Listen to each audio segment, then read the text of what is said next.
আমরা ডারউইনবাদ পড়াচ্ছিলাম। ডারউইনবাদের আমরা দুটো মতবাদ লিখছি। আমরা 3 নম্বর মতবাদ আসব।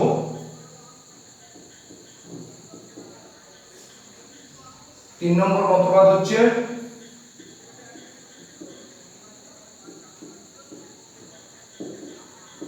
অস্তিত্বের জন্য সংগ্রাম।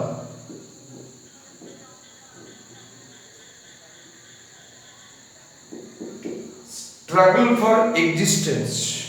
আমরা পড়ে এসেছিলাম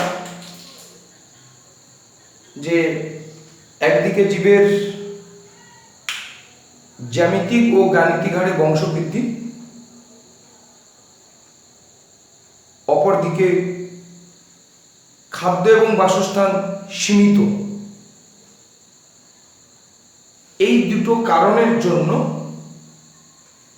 জীবকে ত্রিবিধ সংগ্রামে লিপ্ত হতে হয় বেঁচে থাকার জন্য। এই যে ত্রিবিধ সংগ্রামকে, বেঁচে থাকার জন্য যে সংগ্রাম, এই সংগ্রামকে বিজ্ঞানী ডারউইন অস্তিত্বের জন্য সংগ্রাম বা স্ট্রাগল ফর এক্সিস্টেন্স বলে অভিহিত করেন। তাহলে কি বললাম না, জীবের জ্যামিতিক ও গাণিতিক হারে বংশবৃদ্ধি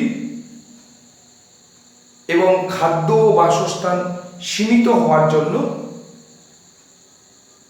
জীবকে বেঁচে থাকার তাগিদে ত্রিবিধ সংগ্রামে লিপ্ত হতে হয়, যাকে বিজ্ঞানী ডারউইন অস্তিত্বের জন্য সংগ্রাম বা স্ট্রাগল ফর এক্সিস্টেন্স বলে অভিহিত করেন। তাহলে এই ত্রিবিধ সংগ্রাম কি কি না, 1 নম্বর সংগ্রাম হচ্ছে অন্তঃপ্রজাতি সংগ্রাম।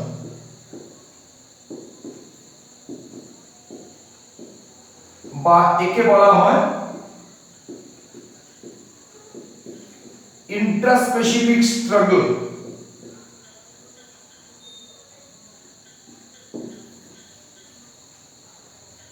একটা মাঠে ঘাস আছে, সেখানে গরু আছে, ছাগল আছে, অন্যান্য তৃণভোজী প্রাণী আছে।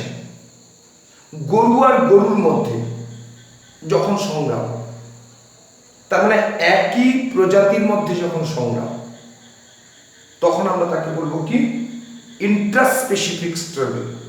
তখন আমরা তাকে বলবো কি অন্তঃপ্রজাতীয় সংগ্রাম। সমপ্রজাতির মধ্যে যখন সংগ্রাম। 2 নম্বর আন্তঃপ্রজাতি সংগ্রাম।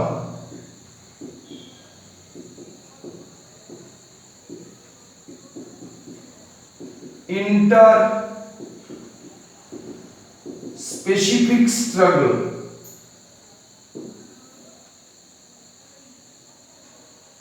যখন জীবকে বেঁচে থাকার তাগিদে দুটো আলাদা আলাদা প্রজাতির মধ্যে সংগ্রামে লিপ্ত হতে হয়। গরুর সঙ্গে যখন ছাগলের, ঘাসের জন্য গরু এবং ছাগলের মধ্যে যখন সংগ্রাম, যখন দুটো ভিন্ন প্রজাতির জীবের মধ্যে সংগ্রাম, তখন তাকে বলা হচ্ছে বিষম প্রজাতির সংগ্রাম, আন্তঃপ্রজাতির সংগ্রাম। ইন্টারস্পেসিফিক স্ট্রাগল। আরেক ধরনের সংগ্রাম আছে, যে সংগ্রামকে বিজ্ঞানী ডারউইন বলেছেন পরিবেশগত সংগ্রাম। প্রতিকূল পরিবেশের সঙ্গে মানিয়ে নেওয়ার জন্য ঝড়, ঝঞ্ঝা, সুনামি ইত্যাদি, খরা ইত্যাদি যে প্রতিকূল পরিবেশ, এর সঙ্গে জীবকে লিপ্ত হতে হয় সংগ্রামের জন্য। তখন তাকে বলা হচ্ছে পরিবেশগত সংগ্রাম। অর্থাৎ জীবকে বেঁচে থাকার জন্য এই ত্রিবিধ সংগ্রামে লিপ্ত হতে হয়। এই ত্রিবিধ সংগ্রামকে বিজ্ঞানী ডারউইন স্ট্রাগল ফর এক্সিস্টেন্স বা অস্তিত্বের জন্য সংগ্রাম বলে অভিহিত করে। 4 নম্বর কি ভেদ বা প্রকরণ। বিজ্ঞানী ডারউইনের মতে এই পৃথিবীতে দুটো জীব কখনো এক হয় না। তাদের মধ্যে কিছু না কিছু বৈশিষ্ট্যের পার্থক্য পরিলক্ষিত হয়। এমনকি একই বাবা মার দুটি সন্তানের মধ্যেও বৈশিষ্ট্যের পার্থক্য আমরা দেখতে পাই। জীবকে এই ত্রিবিধ সংগ্রামের জন্য অনবরত লিপ্ত হতে হয়, যার জন্য তাদের মধ্যে কিছু কিছু বৈশিষ্ট্যের পরিবর্তন আসে।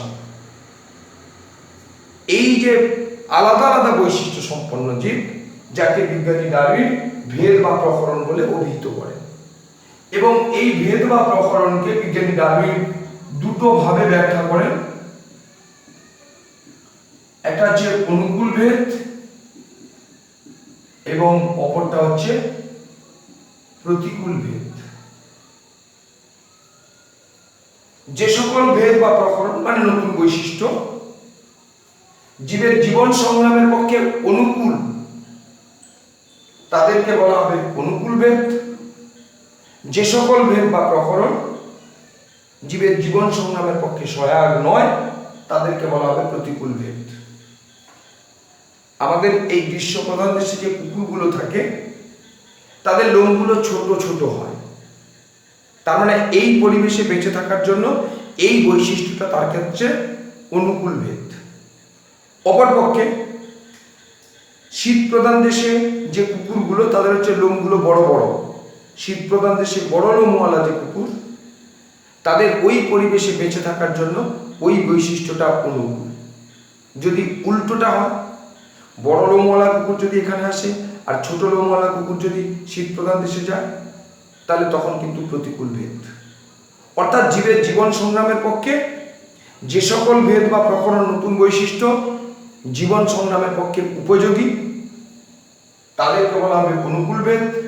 আর যে সকল ভেদ বা প্রকরণ জীবের জীবন সংগ্রামের পক্ষে অনুকূল নয়, তাকে বলা হবে প্রতিকূল ভেদ। এই হচ্ছে ভেদ বা প্রকরণ। ভেদ বা প্রকরণ জীবের মধ্যে নতুন নতুন বৈশিষ্ট্য। 5 নম্বর হচ্ছে যোগ্যতমের উদ্বর্তন। যোগ্য নয় কিন্তু, যোগ্যতর নয় কিন্তু, যোগ্যতম, সার্ভাইভাল অফ দ্য ফিটেস্ট। অর্থাৎ বিজ্ঞানী ডারউইন বলছেন যে সকল জীব অনুকূল ভেদ সমন্বিত, যারা অস্তিত্বের জন্য সংগ্রাম, যারা জীবন সংগ্রামে উপযোগী, তারাই একমাত্র যোগ্যতম বলে বিবেচিত হবে, তাদেরই একমাত্র উদ্বর্তন ঘটবে, তারাই একমাত্র বেঁচে থাকবে। অপরপক্ষে যারা প্রতিকূল ভেদ সম্পন্ন জীব, যারা জীবন সংগ্রামে জয়ী হতে পারবে না, তাদের কিন্তু যোগ্যতম বলে বিবেচিত হবে না, তাদের উদ্বর্তন ঘটবে না। এটাকেই বিজ্ঞানী Darwin survival of the fittest বা যোগ্যতমের উদ্বর্তন বলে অভিহিত করেন। 6 নম্বর ন্যাচারাল সিলেকশন, প্রাকৃতিক নির্বাচন। বিজ্ঞানী ডারউইনবাদের একটি গুরুত্বপূর্ণ প্রতিপাদ্য বিষয় হচ্ছে প্রাকৃতিক নির্বাচন। বিজ্ঞানী ডারউইন বলেছেন যে প্রাকৃতিক প্রক্রিয়া অনুকূল ভেদ সম্পন্ন জীবেরা প্রতিকূল ভেদ সম্পন্ন জীব অপেক্ষা বেশি সুযোগ সুবিধা লাভ করে, যারা জীবন সংগ্রামে, অস্তিত্বের জন্য সংগ্রামে যারা জয়ী হয়, যারা যোগ্যতম বলে বিবেচিত হবে, তাদেরকেই প্রকৃতি নির্বাচন করবে। অপরপক্ষে যারা প্রতিকূল ভেদ সম্পন্ন জীব, যারা জীবন সংগ্রামে জয়ী হতে পারবে না, যারা যোগ্যতম বলে বিবেচিত হবে না, তারা পরাজিত সৈনিকের মতন কালক্রমে পৃথিবী থেকে অবলুপ্ত হয়ে যাবে। বিজ্ঞানী ডারউইন তাকে প্রাকৃতিক নির্বাচন বলেছে। তার মানে প্রকৃতি যাকে নির্বাচন করবে তারাই একমাত্র বেঁচে থাকবে, প্রকৃতি দ্বারা তারা নির্বাচিত হবে না, তারা কিন্তু প্রকৃতিতে, পৃথিবীতে টিকে থাকতে পারবে না। এই হচ্ছে কি না প্রাকৃতিক নির্বাচন। অস্তিত্বের জন্য সংগ্রাম, ভেদ বা প্রকরণ, যোগ্যতমের উদ্বর্তন, প্রাকৃতিক নির্বাচন। মূল কথা, অস্তিত্বের জন্য সংগ্রাম। যারা জয়ী হবে তারা হবে অনুকূল ভেদ সম্পন্ন, তারা যোগ্যতম বলে বিবেচিত, তারাই প্রকৃতির দ্বারা নির্বাচিত, তারাই একমাত্র পৃথিবীতে বেঁচে থাকবে। অপরপক্ষে যারা প্রতিকূল ভেদ সম্পন্ন জীব, তারা কখনো সুযোগ সুবিধা পাবে না, তারা জীবন সংগ্রামে, অস্তিত্বের জন্য সংগ্রামে জয়ী হতে পারবে না, তারা কিন্তু টিকে থাকতে পারবে না। তাদেরকে প্রকৃতি নির্বাচন করে না, তারা পরাজিত সৈনিকের মতন পৃথিবী থেকে কালক্রমে অবলুপ্ত হবে। 7 নম্বর হচ্ছে নতুন প্রজাতির উৎপত্তি।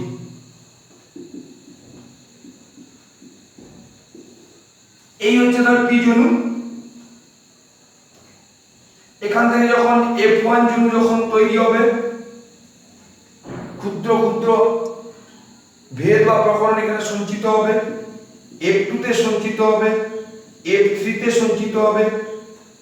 পরপর পরপর করে ক্ষুদ্র ক্ষুদ্র ভেদ বা প্রকরণগুলো সঞ্চিত হতে হতে এমন এক ধরনের জীব উৎপন্ন হবে, তার সঙ্গে পি জনু জীবের কোনো বৈশিষ্ট্য থাকবে না, তারপরে এখানে নতুন প্রজাতির উৎপত্তি হবে। বিজ্ঞানী ডারউইনের মতে প্রতিটি জনুতে ক্ষুদ্র ক্ষুদ্র প্রকরণগুলি সঞ্চিত হওয়ার ফলে নতুন করে কি করে না প্রজাতির উৎপত্তি হয়। এই 7টা হচ্ছে ডারউইনবাদের গুরুত্বপূর্ণ প্রতিপাদ্য বিষয়। এই 7টা হচ্ছে মূল প্রতিপাদ্য বিষয়। এইখানে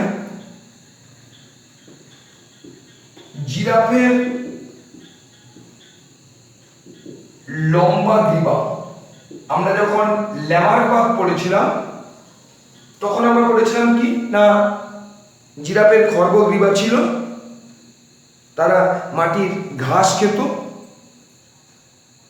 যখন মাটিতে ঘাস যখন কমে গেল, তাদের যখন খাদ্যাভাব হলো, তখন কি হলো না তারা তাদের গ্রীবাটাকে লম্বা করে গাছের শাখা প্রশাখা ডালাপালা ইত্যাদি খেতে থাকলো। তার মানে গ্রীবাটার ব্যবহার করলো, পরিবেশের পক্ষে উপযুক্ত হলো। পরবর্তীকালে যখন নতুন জিরাফ যখন তৈরি হলো, তখন অর্জিত বৈশিষ্ট্যের বংশানুসরণ ঘটল। এইভাবে লম্বা গ্রীবাওয়ালা জিরাফের উৎপত্তি হয়েছিল। এটা কিন্তু ল্যামার্কের মতবাদ।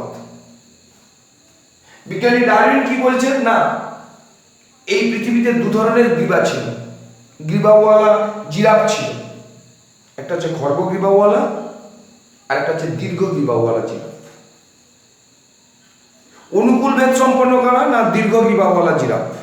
স্বাভাবিকভাবে তারা তাহলে অস্তিত্বের জন্য সংগ্রামে জয়ী হয়েছে, তারা যোগ্যতম বলে বিবেচিত হয়েছে, তাদেরকেই প্রকৃতি নির্বাচন করেছে। অপরপক্ষে খর্বগ্রীবাওয়ালা জিরাফ, তারা প্রতিকূল ভেদ সম্পন্ন জীব,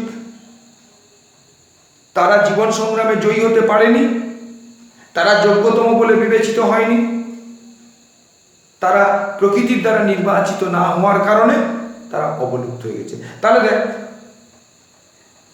লম্বা গ্রীবাওয়ালা জিরাফ কিভাবে পৃথিবীতে উৎপত্তি হয়েছে, কিভাবে তারা টিকে থেকেছে, সে সম্পর্কে ডারউইন আর ল্যামার্কের মতবাদ কিন্তু সম্পূর্ণ ভিন্ন ধর্মী। যে যেভাবে মতবাদ প্রকাশ করেছেন সেইভাবে ব্যাখ্যা করেছেন। আমরা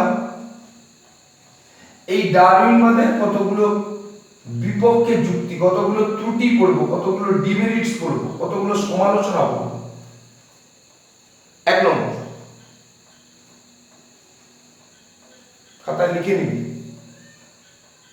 বিজ্ঞানী ডারউইন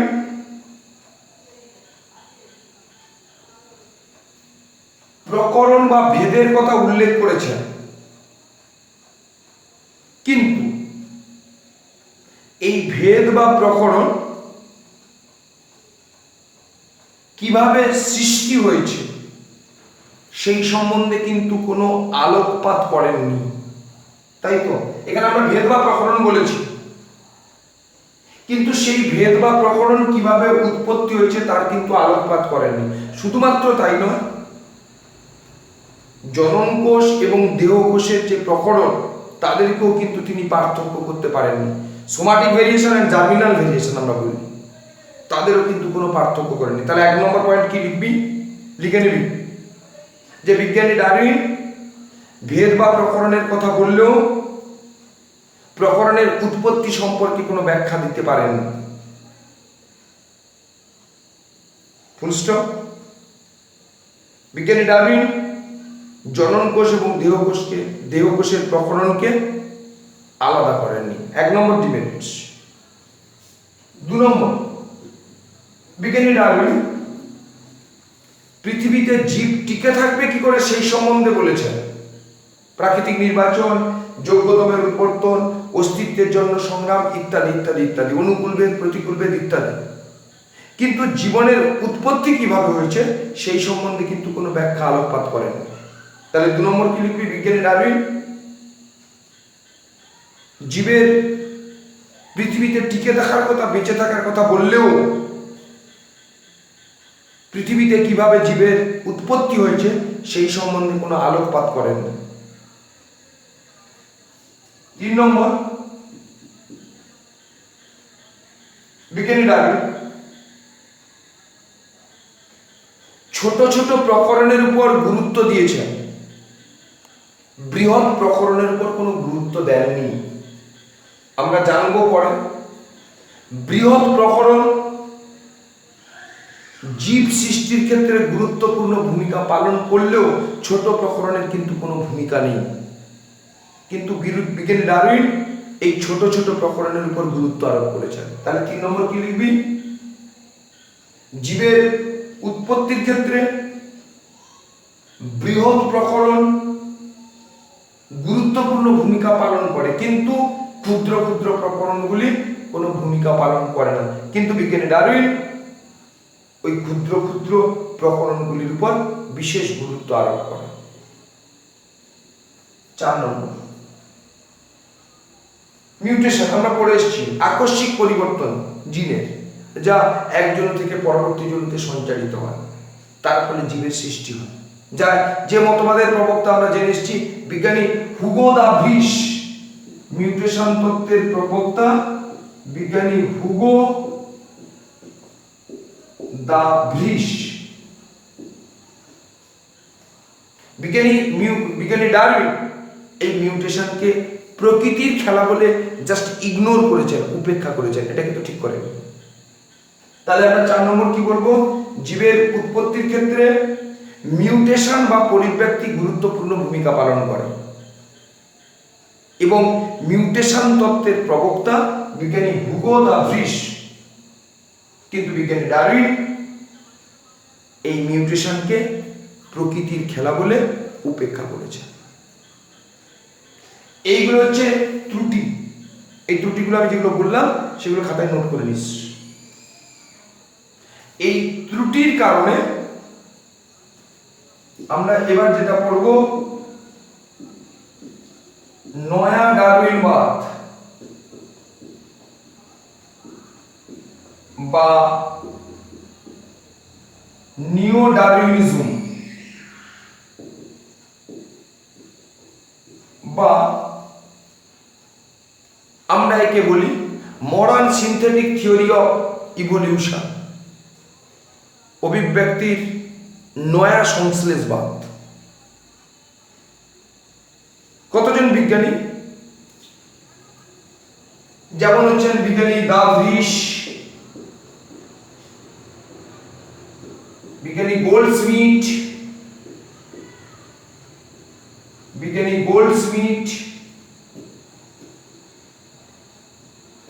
বিজ্ঞানী হেলডেন। এই যে বিখ্যাত বিজ্ঞানীগণ এই ডারউইনবাদের ত্রুটি সংশোধন করে পরিমার্জিত ডারউইনবাদ প্রকাশ করেন বা পরিমার্জিত মতবাদ প্রকাশ করেন। ডারউইনবাদ আছে কিন্তু এই ত্রুটিগুলোকে সামান্য সংশোধন করে যে নতুন মতবাদ প্রকাশ করেন তার নাম হচ্ছে নিও ডারউইনিজম। তাহলে কি লিখবি? লিখে নিবি। বলছি, ডারউইনবাদের কিছু ত্রুটি ধরা পড়ার কারণে বিজ্ঞানী হুগো দা ব্রিস, বিজ্ঞানী গোল্ডমিট, বিজ্ঞানী হেলডেন প্রমুখ বিজ্ঞানীগণ ডারউইনবাদের সামান্যতম পরিবর্তন ঘটিয়ে এই ত্রুটিগুলো সংশোধনের মাধ্যমে যে নতুন মতবাদ প্রকাশ করেন তার নাম হচ্ছে নিও ডারউইনিজম বা নয়া ডারউইনবাদ। ক্লিয়ার? তাহলে এই ত্রুটিগুলো ছিল এই সমস্ত বিজ্ঞানীগণ সামান্যতম ডারউইনবাদের সামান্যতম পরিবর্তন ঘটিয়ে এই ত্রুটিগুলো সংশোধন করে যে নয়া মতবাদ প্রকাশ করে তার নাম হচ্ছে নয়া ডারউইনবাদ। আমরা এই চ্যাপ্টারে একটা পার্ট শিখলাম, ডারউইনবাদ, অভিব্যক্তি, অভিব্যক্তির মতবাদ, অভিব্যক্তির প্রমাণ আর জীবনের উৎপত্তি। এরপরে আমরা যেটা যাব এই চ্যাপ্টারে সেটা হচ্ছে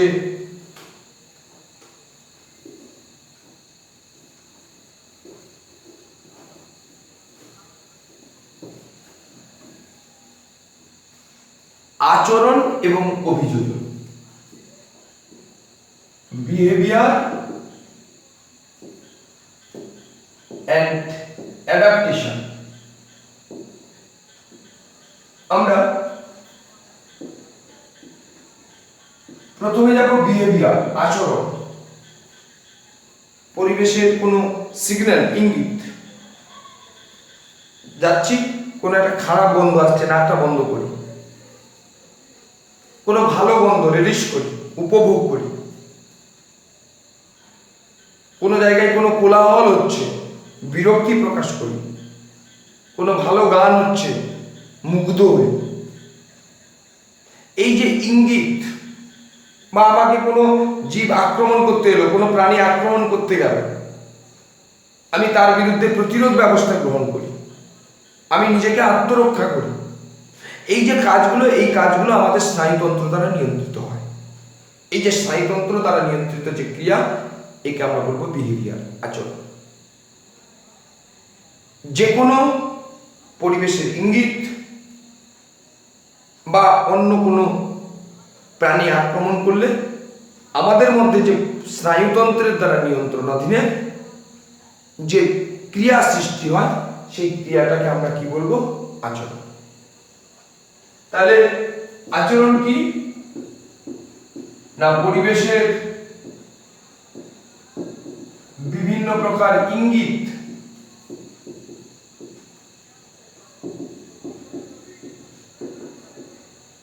যেমন গন্ধ, বর্ণ ইত্যাদি, বা কোনো প্রাণীর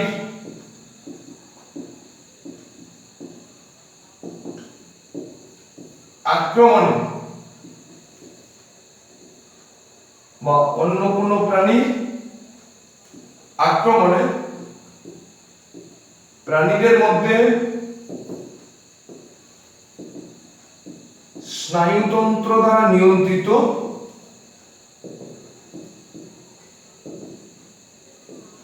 যে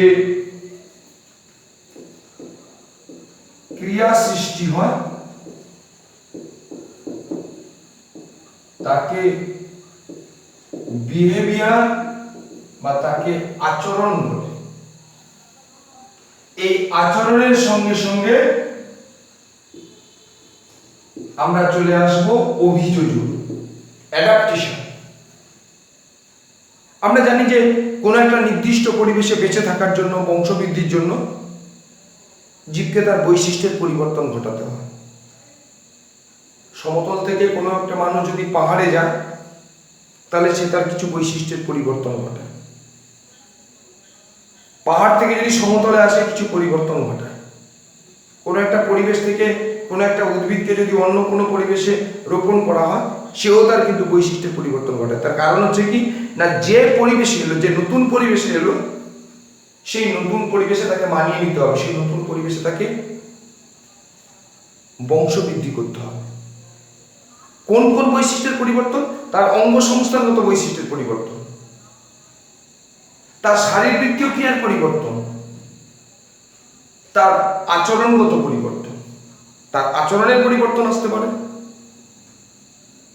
তা বাহ্যিক বা অভ্যন্তরীণ বৈশিষ্ট্যের পরিবর্তন আসতে পারে, তার শারীরবৃত্তীয় ক্রিয়ার পরিবর্তন আসতে পারে, যাকে আমরা বলি শারীরবৃত্তীয় পরিবর্তন। তাহলে কোনো একটি নির্দিষ্ট পরিবেশে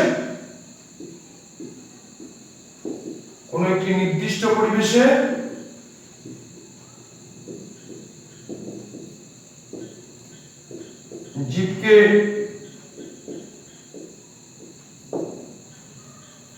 বেঁচে থাকার জন্য এবং জীবের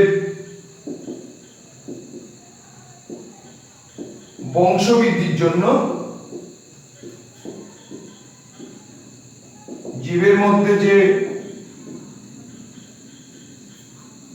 অঙ্গ সংস্থানগত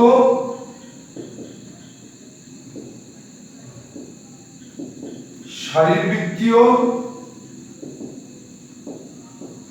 এবং আচরণগত পরিবর্তন হয় তাকে অভিযোজন বলে। এই যে সংজ্ঞাটা দিয়েছিলেন, এই সংজ্ঞাটা হচ্ছেন একজন বিজ্ঞানী, যে বিজ্ঞানীর নাম হচ্ছেন বিজ্ঞানী বাফালো। এটা বাফালোর মধ্যে যে কোনো জীব তাকে নির্দিষ্ট পরিবেশে বেঁচে থাকার জন্য তাকে কি করতে হয় না বৈশিষ্ট্যের পরিবর্তন ঘটাতে হয়। আমরা এই তিন ধরনের পরিবর্তনে বলবো, অঙ্গ সংস্থানগত, শারীরবৃত্তীয় আর আচরণগত। আমি বলবো তোরা খাতাতে কিন্তু লিখে নিবি ব্যাপারগুলো, এগুলো খাতা থেকেই পড়বি। আমরা 1 নম্বরে আসবো অঙ্গ সংস্থানগত অভিযোজন। এই অঙ্গ সংস্থানগত অভিযোজনের মধ্যে আমাদের 1 নম্বরে যেটা আছে সেটা হচ্ছে জাঙ্গল উদ্ভিদ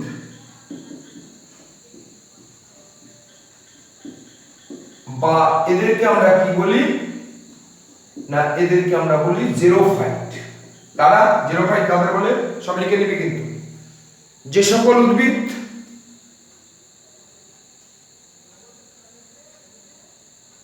মরু অঞ্চলে কম জলযুক্ত মৃত্তিকায় জন্মায় তাদেরকে বলা হচ্ছে জেরোফাইট, তাদেরকে বলা হচ্ছে জঙ্গল উদ্ভিদ। যে সকল উদ্ভিদ, আবারও বলছি, যে সকল উদ্ভিদ মরু অঞ্চলে কম জলযুক্ত মৃত্তিকায় জন্মায় তাদেরকে বলা হচ্ছে জেরোফাইট। যেমন কারা, আমাদের যেটা আছে সেটা হচ্ছে ক্যাকটাসের অভিযোজন।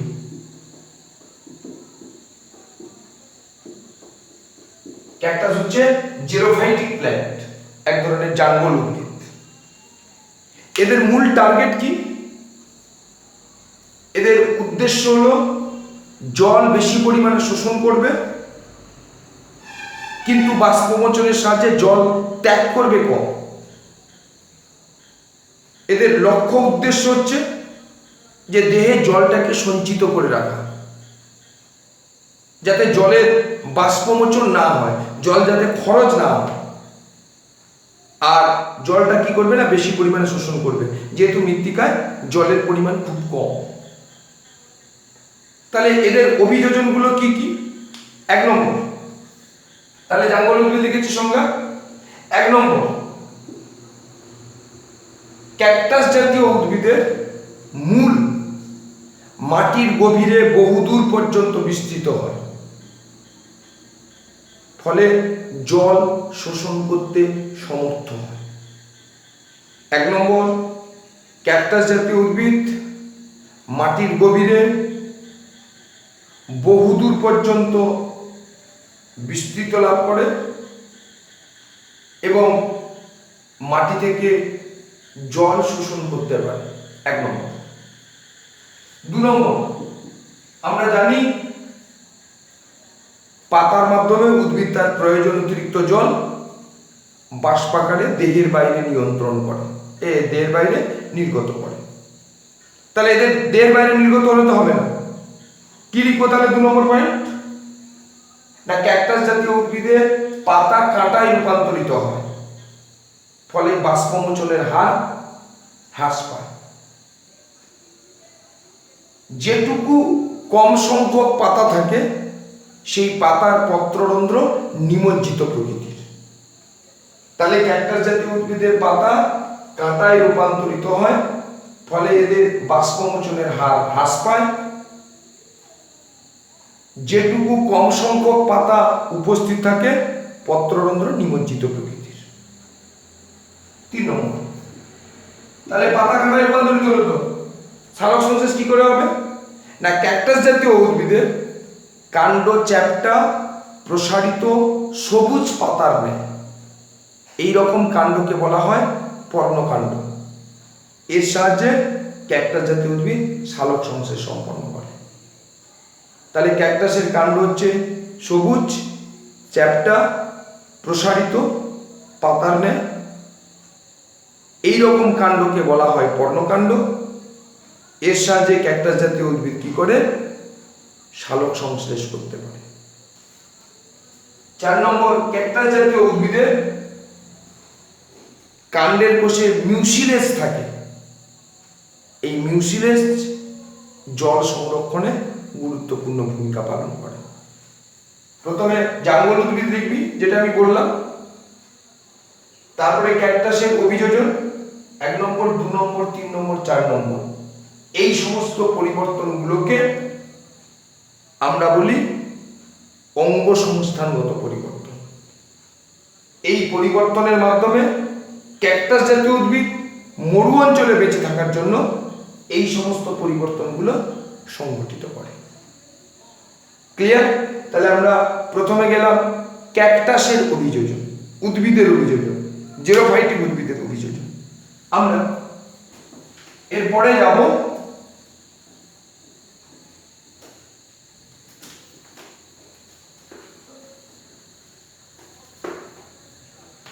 এরপরের যে অভিযোজন, সেই অভিযোজনটা হচ্ছে রুই মাছের পটকা।